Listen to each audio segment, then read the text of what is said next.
Hi, welcome to today's Fall of Anne Boleyn countdown video.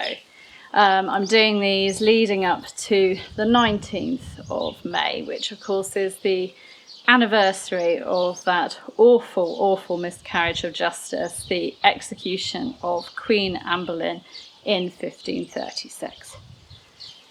According to Sir William Kingston, who was Constable of the Tower of London at the time, it was on this day in 1536, the 4th of May, 2 days after his arrest and imprisonment in the Tower of London, that George Boleyn, Lord Rochford, who was the brother of Queen Anne Boleyn, received a message from his wife, Jane.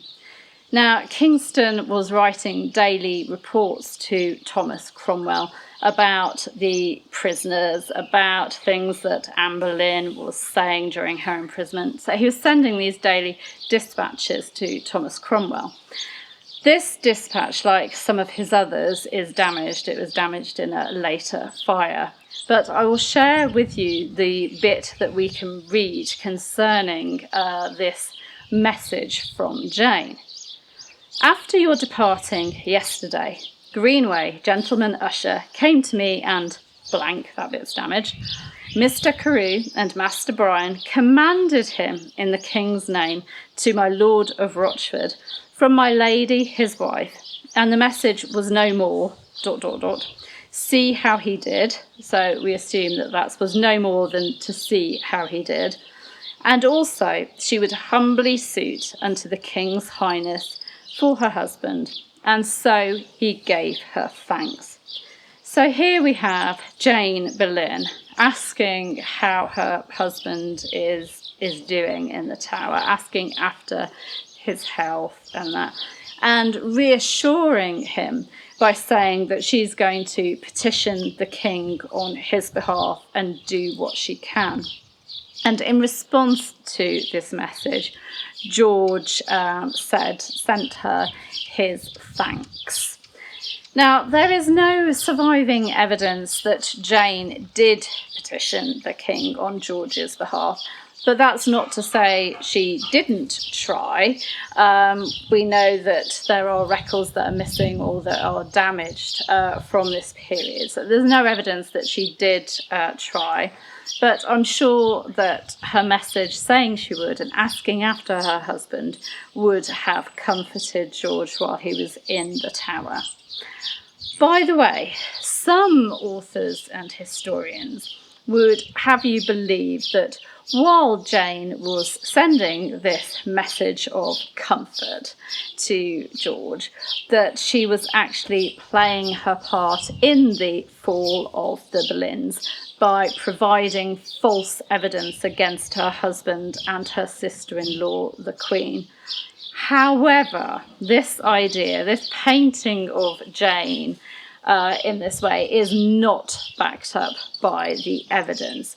Jane is not mentioned by any contemporary sources as providing evidence to the crown in that way. The only names that come up are the Countess of Worcester, Lady Wingfield, and Nan Cobham, and a mention of one maid more, which surely Jane would have been mentioned by name if George's own wife had given the crown evidence of George and Anne committing incest. On the same day that George received Jane's message of comfort and sent her thanks, so on the 4th of May 1536, 2 further men became prisoners at the Tower of London. Popular courtier and royal favourite 25-year-old Sir Francis Weston, and also William Brereton, who was another royal favourite and a man who was very powerful and influential in Cheshire and North Wales, and who actually was being a bit of a thorn in Thomas Cromwell's side there, because he was opposing Cromwell's planned administrative reforms in the borders there. You can read more about these men in my article from 2015, over at the Anne Boleyn Files. I'll give you a link because it gives you just a bit more information about who these two men were. But these two men ended up in the Tower of London on this day in 1536.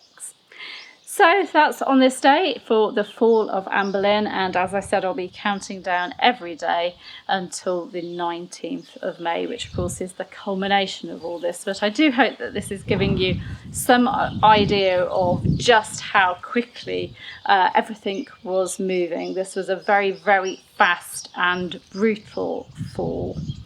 I'll be back tomorrow with another Fall of Anne Boleyn event for you. See you then. Take care. Bye-bye.